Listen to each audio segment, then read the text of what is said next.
Hello, hello, hello.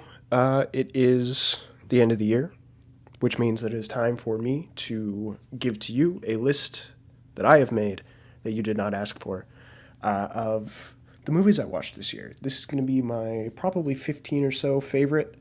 Haven't seen everything. I live in Oregon. We don't get, limited releases, so I'm still waiting on some big ones. If I haven't seen it and it seemed notable to me, it'll be right here and perhaps here. And yeah, you'll have to live with them not being here. Also, before we get started here, I got a few that did not quite make the cut. We're going to go just kind of rattle them off. Lisa Frankenstein, Small Things Like These, Hundreds of Beavers, First Omen, The Order, Honora, Problemista, Snack Shack, Dee Dee, Flow, and The Substance. All right, at number 15, we've got Conclave, a movie that I really liked.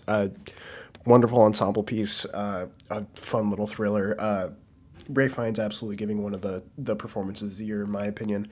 I was very excited for it. I read the book about a year ago, and really liked it once I knew that Edward Berger was going to be adapting this. I was a big fan of All Quiet on the Western Front. It felt like it was kind of an award season enemy because it was, I don't know, kind of came out of nowhere at the end, but I loved it a lot, and I was very excited for this, and I think it paid off. All right, number 14, we have got Kneecap.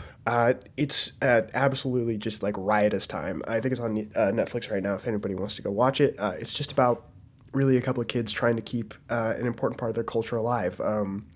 It's about the fight against imperialism, trying to hold on to speaking the Irish language as a country. It's a wonderful time. I've been listening to their music a little bit since then, and I do really enjoy it. It's just a great time at the movies. All right, number 13, we're looking at National Anthem. This is really just a beautiful little movie about found family and a young queer man trying to find a place for himself in rural America. It's really just a very tender and it's a heart-wrenching movie, and I really recommend everybody go check it out. 12, I have got Thelma. It's my favorite comedy of the year. I think it's just lovely. It's been a hell of a year for Fred Heschinger. June Squibb turned, I think, 93 on set, and she does all of her own stunts. It is a riotous good time. I took my mom to see this in theaters, and she absolutely loved it. And it's truly, I would recommend it to anybody. All right, just outside of the top 10 here, number 11, we've got Exhibiting Forgiveness. This movie has my favorite lead performance of the year from Andre Holland here. I think he's on another level. It's a wonderful movie about black trauma and generational trauma and art as a catalyst for healing, for change. I think it's a really lovely time. Maybe a little tiny bit long. Top 10 time. Number 10, Sing Sing. Wonderful movie. I am astounded that I have been able to see this. It was at a local theater for about 2 weeks. Coleman Domingo, out of his mind here. He's so good. I absolutely love just the concept of taking the people who are in this theater program, who have been helped by it, and using them as the cast for a movie about the thing. It's wonderful. It's a similar kind of thing to Exhibiting Forgiveness, rehabilitation through art.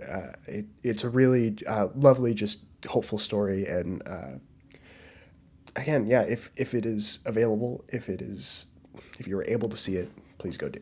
Number 9, Furiosa, a Mad Max saga.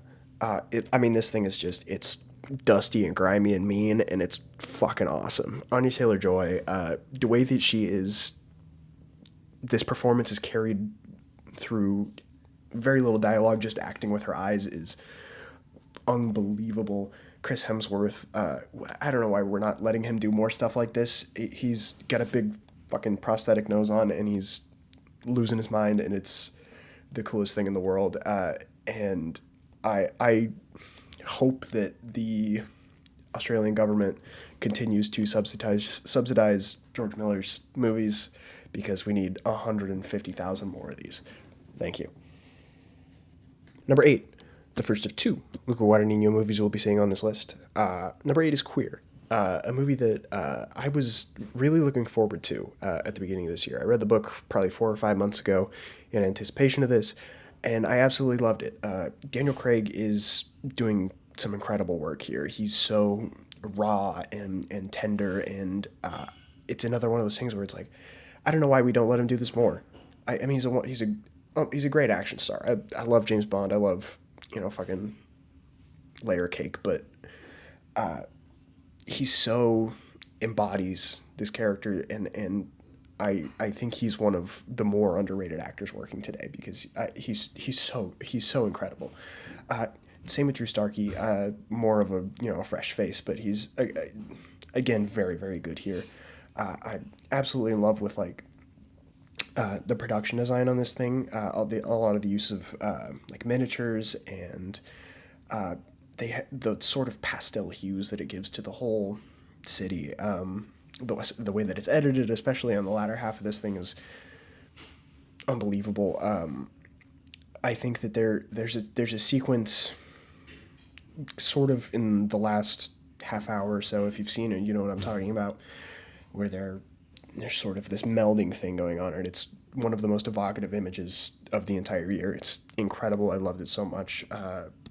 Queer, again, if it's available, go watch it. Don't take your parents. Maybe do. All right, number 7. If you know anything about me, I am a Hamaguchi loyalist, Hamaguchi boy, and that's why this spot goes to his latest outing, Evil Does Not Exist. Is a absolutely gorgeous looking movie about a small community in sort of rural Japan that has they have a very deep connection with the earth and the land that they call home, and they learn that there is an attempt to build sort of a glamping site on some land upstream from where they get all their water, and it is about the sort of the horrors of imperialism and the destruction of communities like this for capital gain. And it is a very, quiet and meditative piece, and then you get to the end, and it hits you like a train. Number 6, it was always going to be here. You were waiting for it. It's Dune Part 2. Monumental, enormous film. I was a little concerned coming out of the theater. I saw this at an early access screening in IMAX, crowded, packed theater, and I was a little concerned because I didn't immediately think it was like a 5-star masterpiece. Love it a lot. I got it at 4.5 stars, so like the difference is minutia, but insane, monumental, huge, incredible movie. Number 5, Challengers. What a run! What a run that Guadagnino and Justin Kuritzky's and Mukti Pram and Resnick Ross. What a year! Kind of unbelievable. It's a movie that it wasn't super on my radar before I went to go see it, and then I saw it, and it knocked me on my ass. Insane movie, so sexy and fun and high octane, and made tennis interesting for me. I know that was like kind of Guadagnino's whole thing going in, was like he didn't enjoy watching tennis, and then was like, I'm gonna try and make it interesting for myself, and absolutely knocked it out of the park. What a flick. All 3 of our leads given all-star outings, incredible performances. Yeah, not a thing wrong with it. It's so good. It's so fun. Number 4 this year, we've got one of the more low-key entries on this list, a beautiful little chamber piece of a movie that I really loved. It's His Three Daughters, a quiet and sometimes loud, tender but sometimes angry piece about how grief manifests differently for different people, and the love that we have to accept that and grow together from it, especially with our family. Natasha Lyonne is in this, and she is so otherworldly good. No offense to Elizabeth Olsen and Carrie Coon, because they're both also incredible, but if you know me, you know that if Natasha Lyonne is in something, I will be there. I will be sad. I will be attentive, and so should you, because the proof is in the pudding, and this movie is wonderful. And number 3, we've got a movie that I only got around to a couple days ago, but when I did, wow, knocked my socks off. And that is Red Rooms. This is a movie about a woman who is absolutely obsessed with the ongoing trial of a serial killer who distributes videos of his acts online. It is about humanity's obsession with the grotesque, with the horrific aspects of our world. It is about the dangers of true crime as this sort of cultural touchstone. It is one of the more viscerally upsetting and disgusting and terrifying things that I've seen in a number of years, but holy shit, it is so effective. There's a scene 2/3, 3/4 of the way through this movie in the courtroom that is one of the coolest, most unbelievably upsetting things that I've ever seen. And it just left me gobsmacked. I had to take a breather after the movie finished and just work through it. It's still in there. And it might never leave. My number 2 movie of the year is the long-awaited follow-up to what has become probably one of my 10 or so favorite movies of all time, from my favorite up-and-coming filmmaker, and that is I Saw the TV Glow. This is a beautiful and scary movie about the trans experience in suburban America, about keeping yourself caged off from the world and never allowing yourself to become the person that you really are.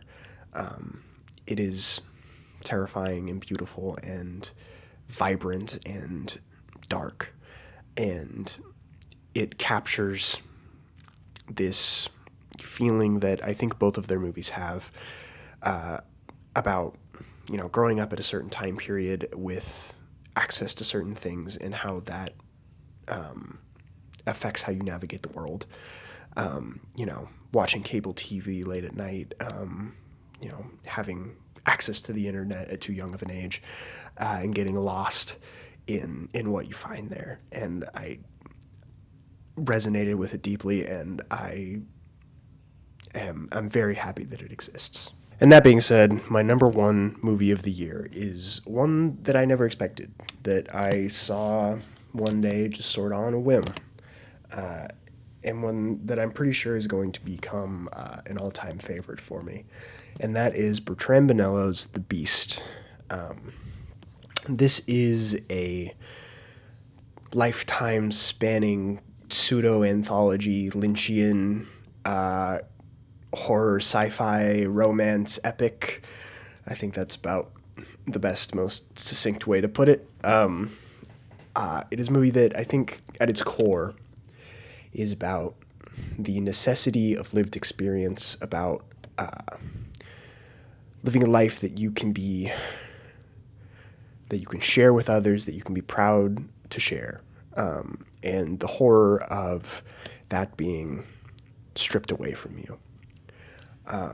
It is beautiful and horrific and baffling at times, but such a profoundly special experience for me, and one that I hope I watch over and over again for the rest of my life. I've got the Blu-ray sitting on the shelf, so I'm prepared to do so. And that's it for me. That is my 15 favorite movies of 2024. I know I ended the video. I'm sorry. I had to come back. I wanted to just tag this on the end here. I'm a physical media collector type of guy. I just wanted to show off some of the titles I have from this list. I got a fun steelbook of Furiosa, a Mad Max saga. I've got the Janus Contemporaries Blu-ray of Evil Does Not Exist. Fun little booklet inside.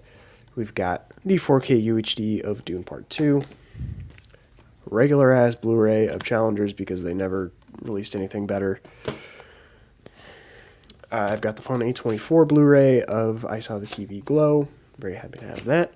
And I've got the Janus Contemporaries release of The Beast on Blu-ray. Thank you for watching.